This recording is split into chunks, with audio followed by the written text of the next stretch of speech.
Well, hello, folks out there in YouTube land. Got an interesting show set up for you. All right, we're going to talk all about this Alabama UT game. We need Joe to run and run often. I was running.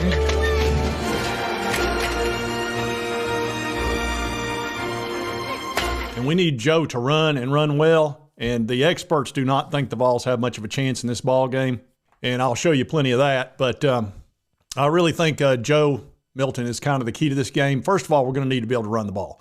That's going to be absolutely imperative. It's not going to be easy to do down in Tuscaloosa. The crowd's going to be into this game in a major way.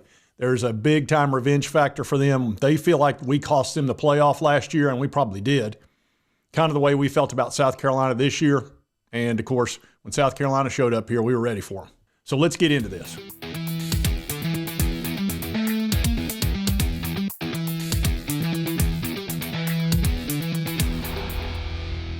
All right, and the reason that I feel like Joe needs to be able to run, first of all, he's a really good runner when he wants to be.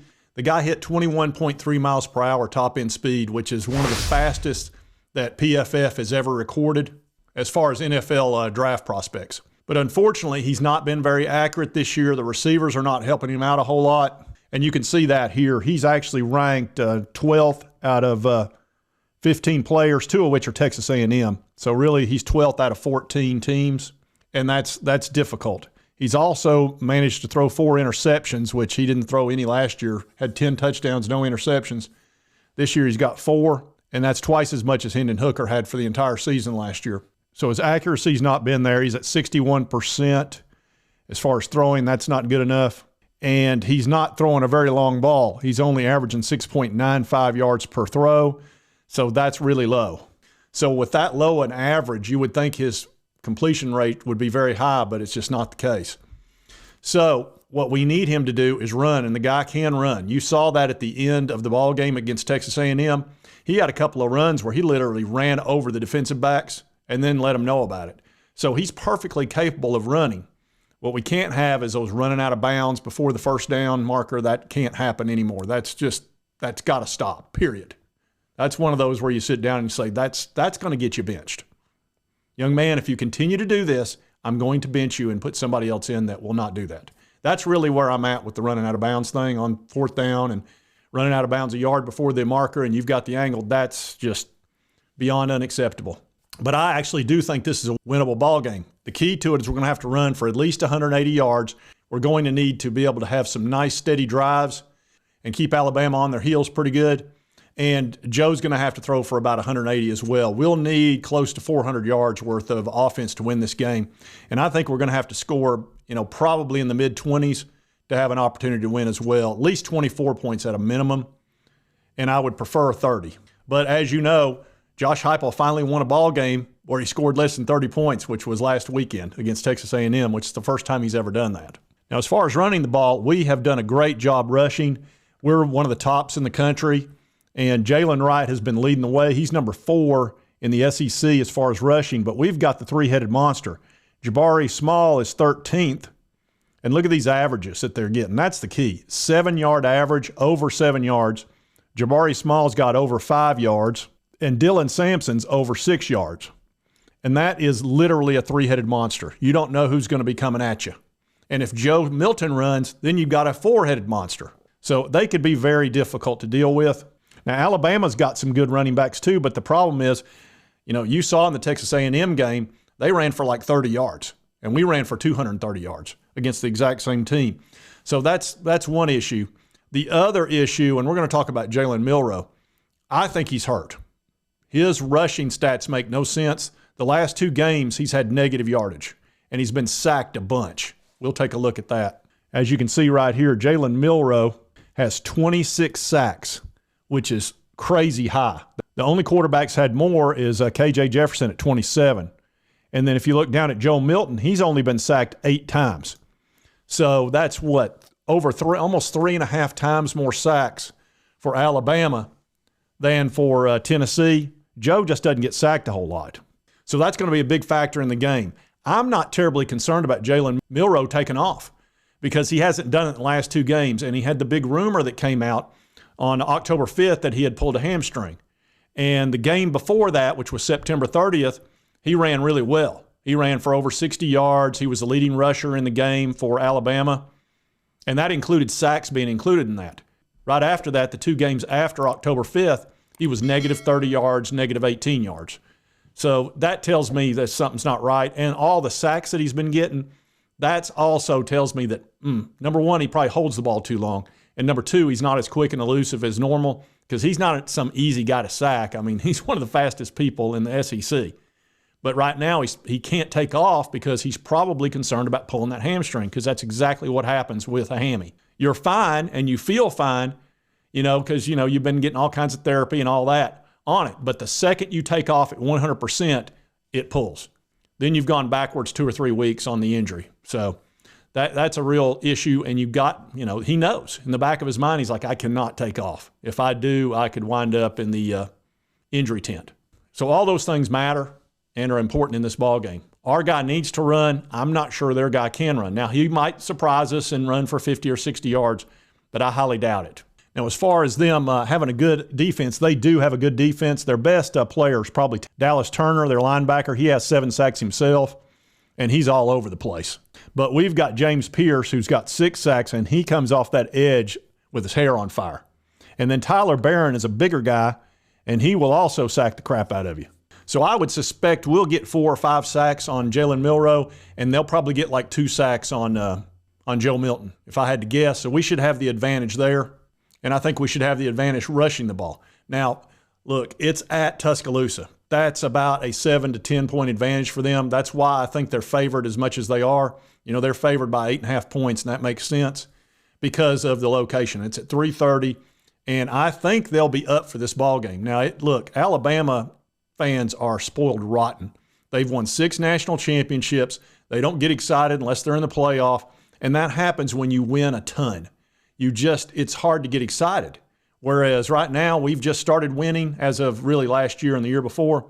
It's been a long time coming. So we get super excited. You saw that game against Alabama last year. We reached 125 decibels in that stadium, which is 7 decibels higher than we've ever been. 118 was the record prior. So that was an unbelievable experience. And I'm sure it definitely factored in the game big time. But let's get into the experts that don't think we have much of a chance. And these first fellows are Crane and Company. And I think many people would consider them experts. And they've actually just gotten over 100,000 subscribers. So congratulations to them on that. And let's see what they've got to say.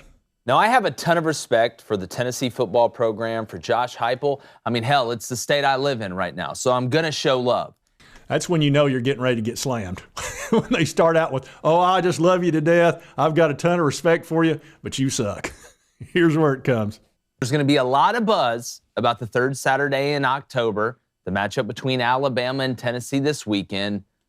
But let's be honest, just for a second. We all know how this game's going to go. Yes, Tennessee did beat Alabama in a wild one last year in Neyland, but this isn't last year's Tennessee team. And while it's not 2022 Bama offensively, this Crimson Tide team isn't going to let Tennessee get past 20 points defensively. So let's go ahead and look into the future, and let me tell you what's going to happen. Jalen Milroe will hit a deep ball, and the Tide will win the field position battle enough, get a first-half turnover, and I expect the halftime score to be somewhere around 17-6, maybe 17-9. Now, Tennessee will show a little life early in the second half, but a combination of missed throws to open receivers, especially on 3rd down, and then getting stuffed on a 4th and short or 2 will lead to Bama extending the lead for good. Now, Tennessee will end up having to try and throw the ball to get back in the game, which is not their recipe for success. And Bama will hold on and cruise to win this one, let's say 34-16, somewhere around there. Now, it's college football, and I guess anything could happen. We see it every weekend.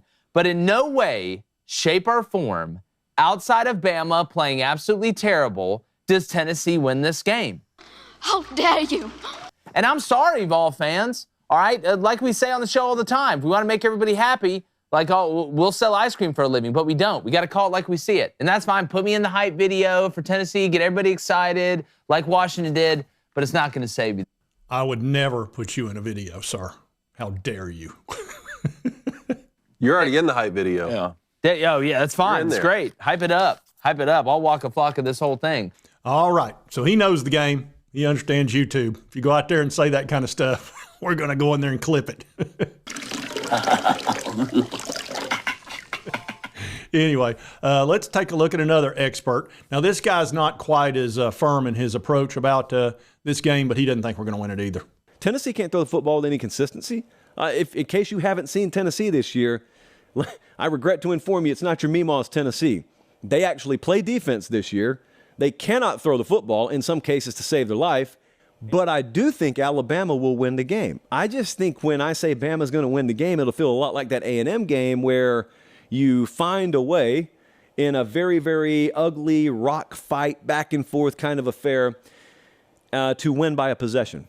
And so I think Alabama will win. If I had to bet the game on the spread, I would take Tennessee. I am not doing that thing that I just said. I'm not betting on this game. And so, yeah, I guess survive and advance is the name of the game here. All right, so Josh Pate wasn't quite as confident in it. He thinks it'll be a lot closer game. And he was, he was pretty fair and really in the way he looked at it. He wasn't so confident that Bama would win, but, he feels like Vegas is about right on the point spread. Now, let's take a look at another YouTuber who is quite confident that Alabama will win, or, fairly confident. And he's not, well, he is an expert, really. He's got like 300,000 subscribers, and that's Matt Be Great. And I know he's a regular guy, not necessarily working for ESPN or whoever. He's watched enough football. He knows what he's talking about. But he's feeling awful good about his Alabama Crimson Tide.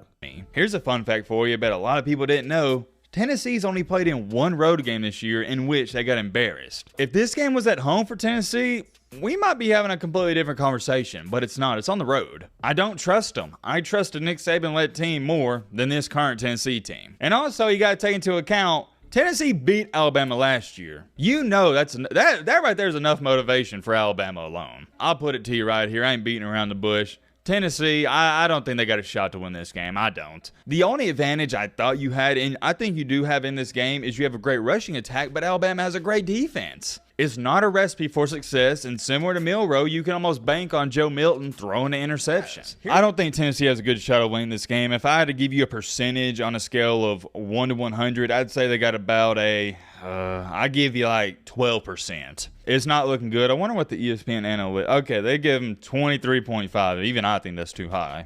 And now Matt Be Great's a big-time Alabama fan, but he's not really a homer when it comes to that, because he actually picked Texas A&M to beat Alabama, but that was at College Station. He puts obviously a lot of stock in where the ball game's played. I do too. I think Tennessee at home is a much better team than Tennessee away.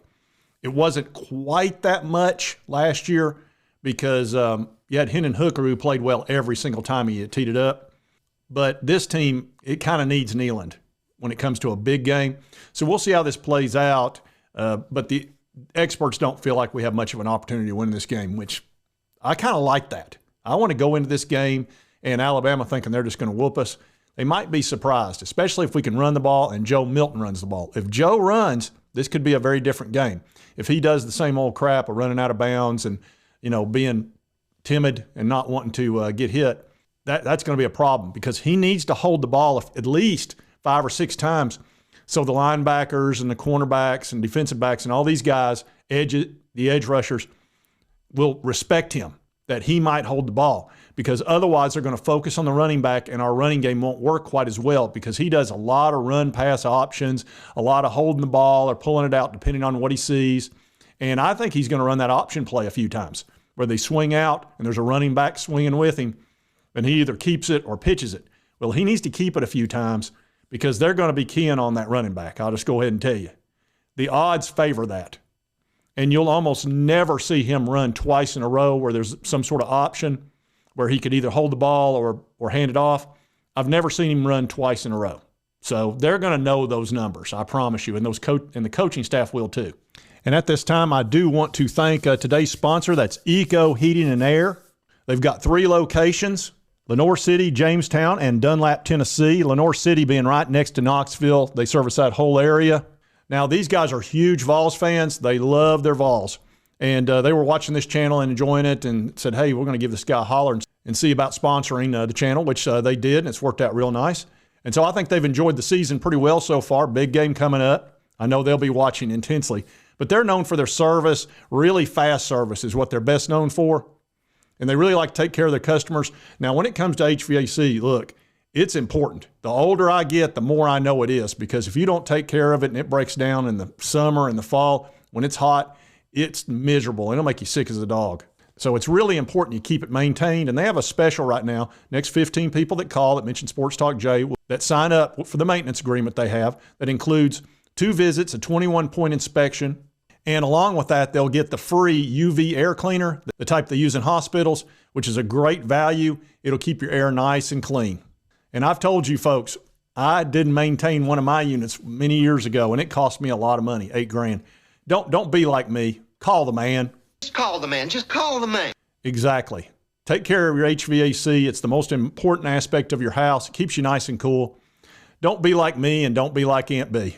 Why didn't you call the man? I should have called the man like you said. That's right. Just call the man, and Eco Heating and Air will take good care of you. All right, folks, big game coming up Saturday. I do want to let you know I'll be live tonight at 8 o'clock with Blue Chip Breakdown. We're going to talk all about the ball game, and that'll be a lot of fun. Be sure to check that one out live at 8. And I'm fired up about this game, obviously. Now, we've enjoyed almost an entire year of bragging rights, which has been a long time coming after, losing 15 in a row. I would love to be able to keep that for another year. This would be a huge victory for us. We're going to have to run the ball. I think that's absolutely critical. And our defense needs to show up in a major way. And I can tell you right now, if it's me, if I'm Coach Heupel, I'm going after Jalen Milroe. I'm going to put as much pressure on him as I possibly can, and I'm going to force him to win the game. I don't think he's able to really take off, so I'm going to pressure him to throw the ball. And if you pressure him, he will throw interceptions. I'm going to try to get 2 INTs out of him. I'd love for Hayden to pick one up, or Gabe Judy-Lally, or anybody. But I'd love to have 2 interceptions on him. That would be huge in this game. We need some turnovers to win this game. And Jalen Milroe will provide that to you as long as you put a ton of pressure on him. And he does like to hold the ball, and he does not have that quick burst elite speed right now, it appears to me.